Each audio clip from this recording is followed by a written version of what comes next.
Hi guys, welcome to Gardening with Friends. I gotta be honest with you, today it's not going to be the most exciting project unless you really like barberry bushes.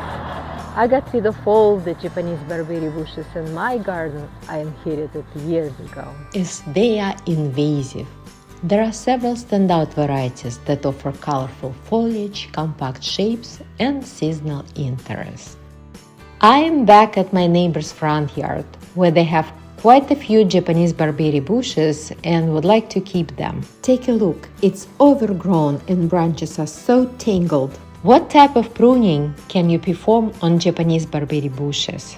Depending on your goals, you can prune Japanese barberry in several ways. Maintenance pruning can be done any time of the year except for the late fall. To shape the plant, remove stray shoots and keep it tidy.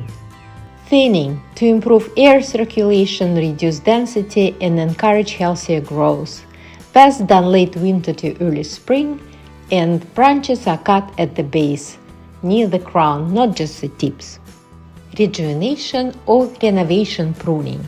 Best done in late winter to early spring to restart overgrown or neglected plants from a fresh base. Cut the whole shrub down to 6 to 12 inches above the ground. And finally, size control or formal shearing, done in late spring to early summer for hedges or formal shapes to give a uniform look. Here, I wanted to do renovation or rejuvenation pruning, and best time for this is late winter to very early spring, when plants are still dormant and you can see the shape and structure better. Let's cut to the chase and get to it.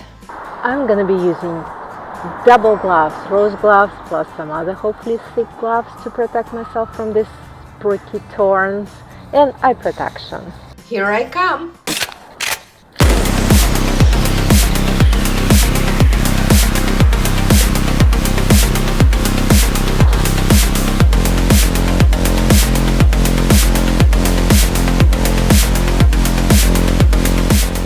You guys can see that I cut all canes down to 6 to 12 inches above the ground and significantly thinned them out.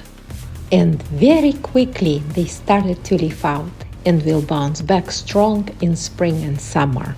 Hope you enjoyed this video and see you in the next one. Happy gardening!